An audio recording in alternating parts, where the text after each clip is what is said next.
आपका फिर से स्वागत है। मैं Vivek Bindra, motivation speaker, leadership consultant और बिजनेस कोच। पीछे आपने मुझसे पूछा ये अडॉप्शन कर्व और मार्केट इवैल्यूएशन क्या होता है।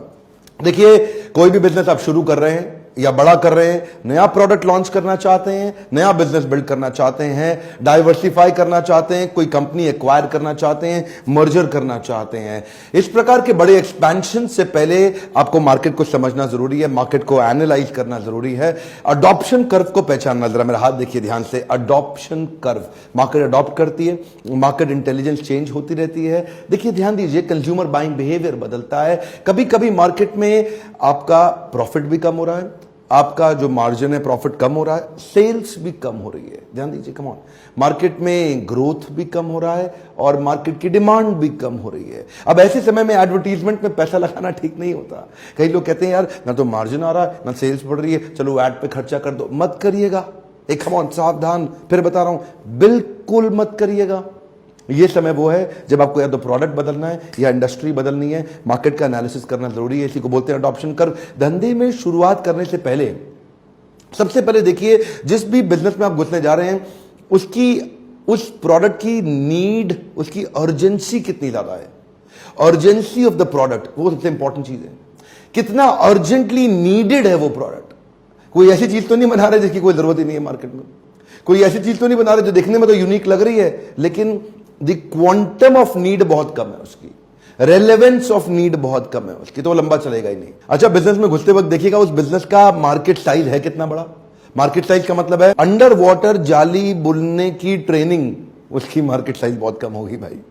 लेकिन कैंसर की बीमारी का ट्रीटमेंट, उसकी मार्केट साइज बहुत बड़ा है। डायबिटीज की बीमारी का ट्रीटमेंट, उसका मार्केट साइज बहुत बड़ा है। आप जिस बिजनेस में घुस रहे हैं उसका मार्केट साइज देखिए। उसके बाद देखिए उसका कोका कैसा है। कोका के ऊपर मैं एक वीडियो भी बनाया था, आपने देखा होगा शायद। कोका का मतलब है कॉस्ट ऑफ कस्टमर एक्विजिशन, यानी कि एक कस्टमर को एक्वायर करने में कितना खर्चा लग जाता है, क्या बड़ा महंगा पड़ता है कस्टमर एक्वायर करने में।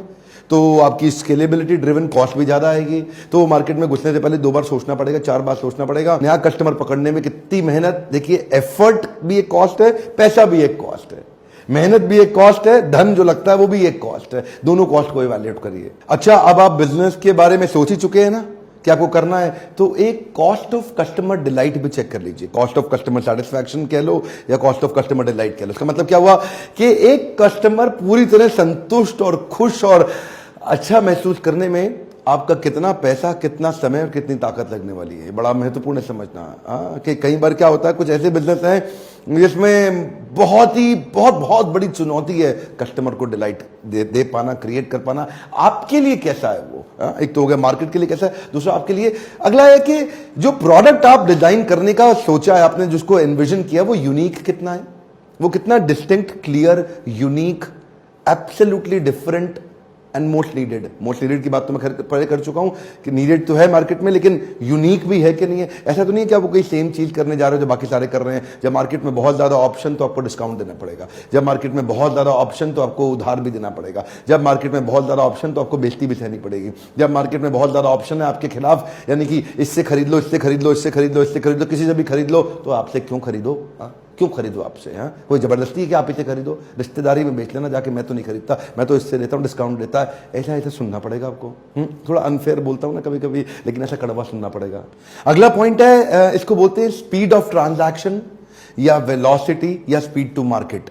इसको भी समझना पड़ेगा। अलग अलग मैनेजमेंट यूनिवर्सिटीज मैंने देखा है यूरोप में और यूएस में अलग अलग तरीके से बोलती है। ये जो स्पीड ऑफ ट्रांजैक्शन है, ये जो वेलोसिटी है, स्पीड टू मार्केट का मतलब क्या है?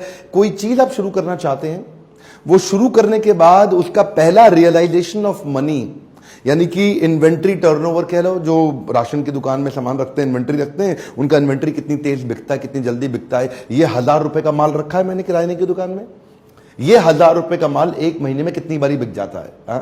यानी कि फटाफट फटाफट बिक रहा है, फटाफट बिक रहा है। तो माल गया, नया माल आया, भर दिया, माल गया, नया माल आया, भर दिया। ब्लॉक 1000 ही रुपया हुआ, लेकिन ये 1000 रुपया महीने में 20 बार घूम गया। तो यानी कि इन्वेंट्री टर्नओवर बहुत तेज है। देखिए, ये ना कॉन्सेप्ट को समझना जरूरी है। दूसरा, अपफ्रंट इन्वेस्टमेंट भी चेक करिए। जब आप बिजनेस करने जा रहे हैं तो आपकी जो केपेक्स इन्वॉल्व कितनी है। क्या आप ऐसा बिजनेस कर सकते हैं? केपेक्स ओपेक्स समझते हैं ना। एक वीडियो में पहले मैंने थोड़ा सा तो बताया था। केपेक्स मतलब कैपिटल एक्सपेंडिचर, ओपेक्स मतलब ऑपरेटिंग एक्सपेंडिचर। केपेक्स का मतलब शुरू में क्या बहुत बड़ा पैसा आपको ब्लॉक करना पड़ रहा है, बहुत बड़ा अगर अमाउंट ब्लॉक कर दोगे तो पैसा संभालने के लिए वर्किंग कैपिटल रहेगा नहीं आपके हाथ में, और अगर वेफर स्लिम मार्जिन, अगर थिन मार्जिन, तो वैसे ही धंधा लंबा चलेगा नहीं आपका। आपकी अपफ्रंट पैसा कितना लगने वाला है, क्या वो आप उसको अफोर्ड कर सकते हैं कि नहीं कर सकते हैं। फिर एक और चीज का ध्यान रखिए कि क्या आपके बिजनेस में अपसेल और क्रॉस सेल करना कितना पॉसिबल है। क्या आदमी एक चीज लेने आया, क्या वो 3-4 चीजें और भी ले सकता है। शेविंग रेजर लेने आए तो क्या शेविंग ब्लेड भी लेके जाएगा बाद में, क्या शेविंग क्रीम भी ले सकता है, क्या वो आफ्टर शेव लोशन भी ले सकता है, क्या वो बॉडी वॉश या शावर जेल भी, कितनी तरह की चीजें हैं जहां पे अपसेल या क्रॉस सेल। मैं ये पूछना चाहता हूं, तो छोटा सा एक उदाहरण है, मैंने मैकडॉनल्ड्स का एक वीडियो में उदाहरण दिया था कि आप बर्गर खरीदने जाओ तो फ्रेंच फ्राइज बेचने की कोशिश करती है वो जो यंग लड़की रहती है वहां पे। क्वेश्चन ये है कि क्या इसमें अपसेल भी किया जा सकता है। कोई आदमी 1 लाख की आइटम लेने आया है, उसको अच्छा लगे तो 5 लाख की ले ले, 10 लाख की ले ले, 2 लाख की ले ले, 4 लाख, कुछ ऊपर का सेलिंग भी हो जाए क्या उसमें, कुछ वैल्यू एडेड सेलिंग हो सकता है। देखिए पॉइंट्स तो मैं बहुत सारे देना चाहता हूं अडॉप्शन कर्व को समझने के लिए, पर एक बात ध्यान रखिए, क्या आप अपने बिजनेस में एंट्री बैरियर क्रिएट कर पा रहे हैं। एंट्री बैरियर का मतलब क्या है, जहां से मोनोपोली क्रिएट किया जा सकता है। ये मोनोपोली क्रिएट करना बड़ा मुश्किल है, जिससे आप थोड़ा सा एवरग्रीन और longer duration of sustainable business build कर सकें।